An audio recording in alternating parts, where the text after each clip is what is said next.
Hey guys, welcome back to Joe Koyo. And this is a new episode. We have now broken away from the how the town sort of got started in Johnston, the communities that didn't.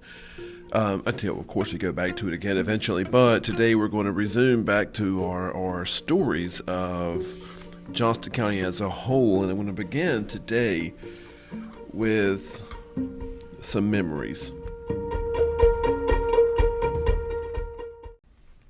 See, if you were of a certain age, let me back that up. If you were over the age of 30 or so, maybe 40 or so, I'm going to say it. Well, one of the highlights, at least in rural life, or semi-rural in my case, growing up was when the Christmas catalogs were delivered in your mailbox or thrown in your driveway like the phone book, speaking of being over 40. You remember those? If you were there when it was delivered, the pictures and the brief, one sentence description, man, it instilled hope in you. You may have even done as I did, scour through the pages, circling stuff that you wanted.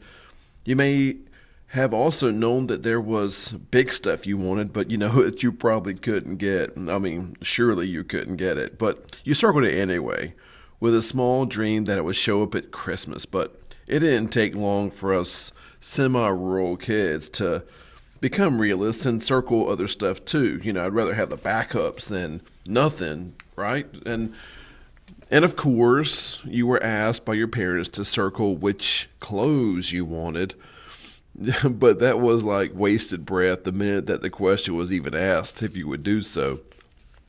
I wasn't about to waste time on circling clothes when there were things in there that I actually wanted. And now I'm a parent and I completely understand it. So there was a half-hearted clothes circling too. Now, those Christmas movies that show kids window shopping in the cities, yeah, that was foreign to me. Like most kids in this area in the 70s, 80s, we didn't do that. Like the whole Home Alone thing in the city and the toy store. We didn't have toy stores. I mean, we had, in this area, I'm talking about the time before we even had Walmart. There was Rose's, maybe. Oh, and how about this one, Sky City? But those are department stores, Belk. But that, again, that's just clothes, and you didn't really want to go there. Like when Mom dragged you to Belk for Christmas shopping, oh my gosh, the torture and the torture I gave her because she wanted to shop for Christmas clothes or whatever. So, see, we didn't have any cities. We didn't have any windows to really look in. I mean,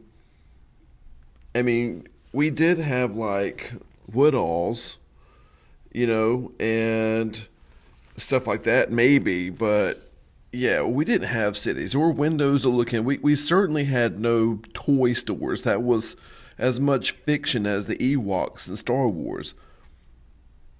But there was one catalog that did have it all, and that was the Sears catalog. That went, man, when the Wish Book came in October, man, dreams came alive. It could literally make dreams come true.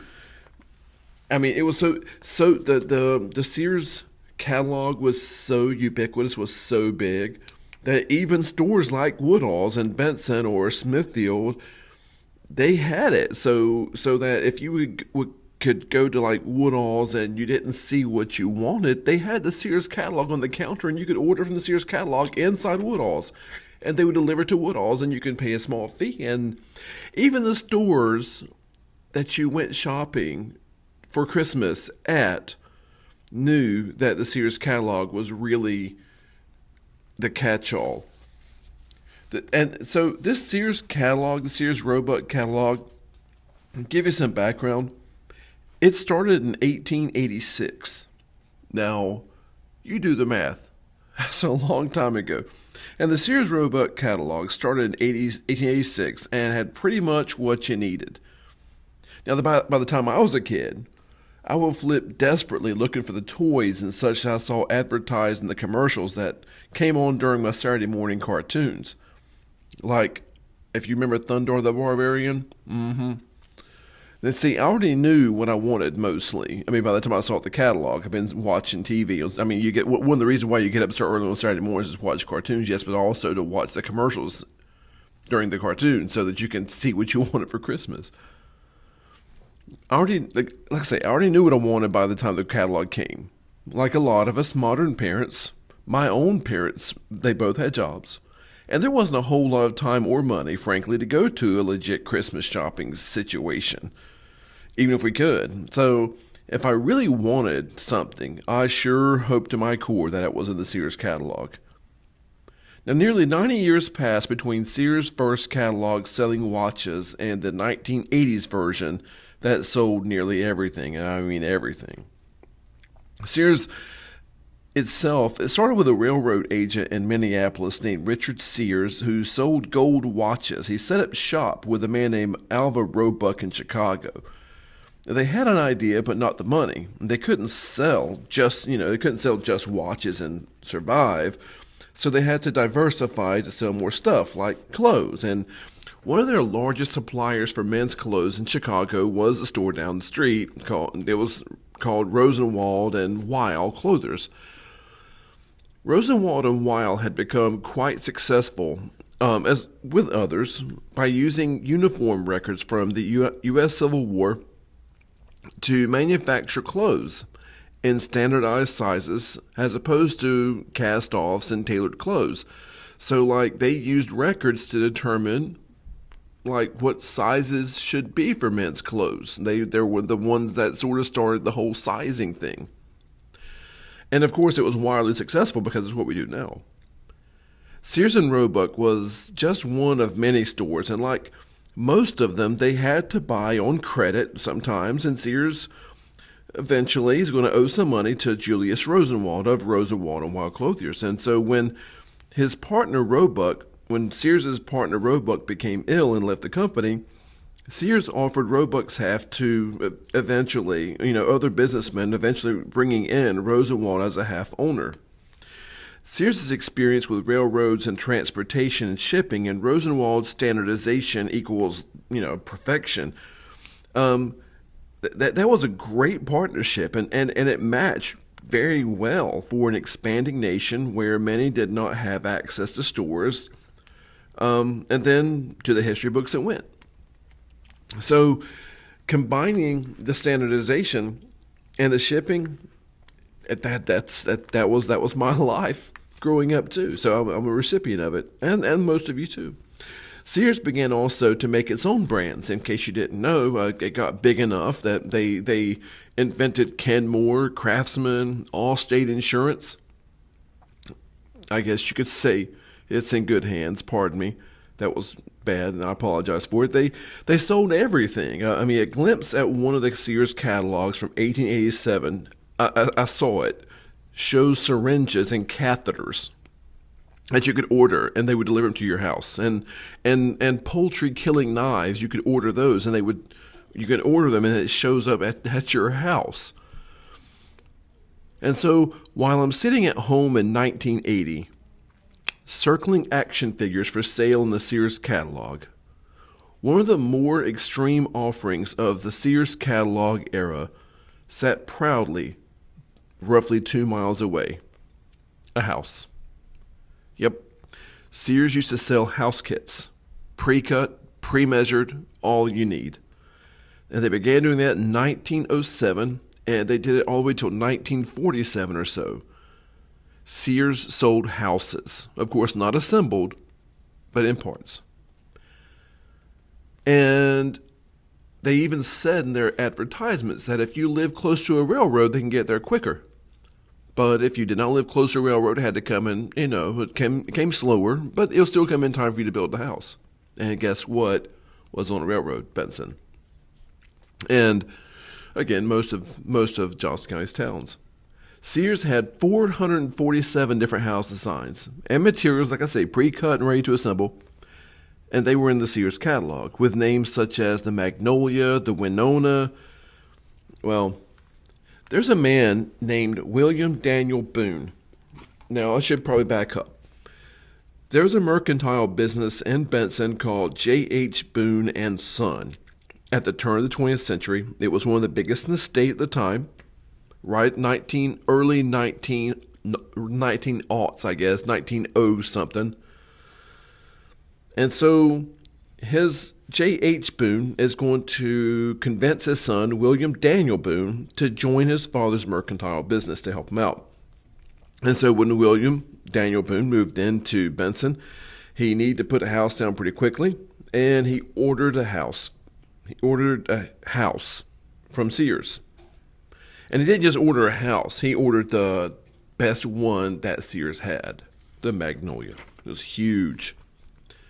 Now, it's not just that Benson did this. I mean, Raleigh neighborhoods, like the Mordecai neighborhood, Cameron Park, Boylan Heights, Glenwood neighborhoods are full of these Sears houses. But Benson? Well, just so you know, the Magnolia cost $5,849 when it was ordered. In 1922, it was 2,900 square feet, and they brought one to Benson. Now, as of right now in 2019, there are only 5 known still standing Magnolias in the country, and Benson has one.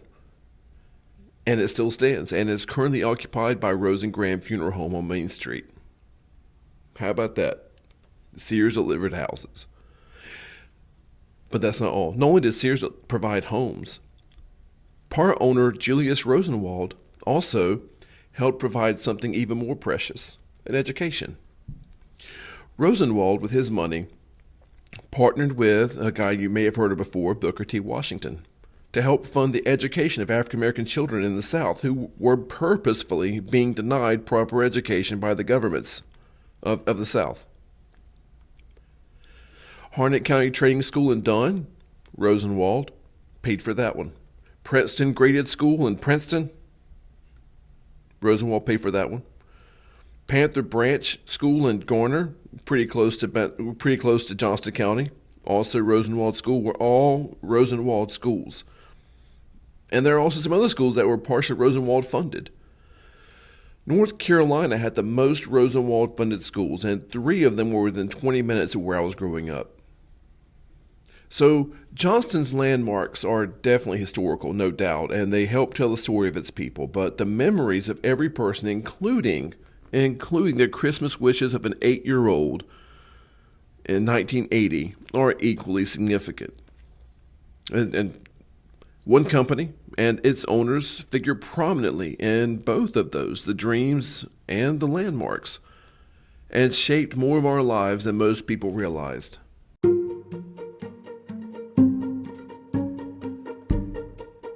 So, you know what? Thanks Sears, thanks Julius Rosenwald, and on to the next episode. Y'all, guys, I hope you enjoyed it. I wish that you still had a Sears catalog to look through. It was magic. I sort of feel sorry for my kid looking at Amazon. I mean, Amazon, you can type in what you want. That's what you want. They can even make Christmas lists. But what Amazon can't sell you, that Sears kind of could, is surprise. Like you could flip inside of a Sears catalog and say, I didn't really know that I wanted that, but now I do. Sears catalog helped fuel imaginations. Sort of, and I'm not disparaging Amazon. I'm going to buy from Amazon for Christmas, but Amazon, I mean, you type in what you want and the stuff you don't want doesn't show up. Sears, stuff shows up and then you want it. Imagination is fueled by the catalogs that Amazon cannot quite match. So, anyway, until next time, y'all be good, and we'll come up pretty soon. Thanks.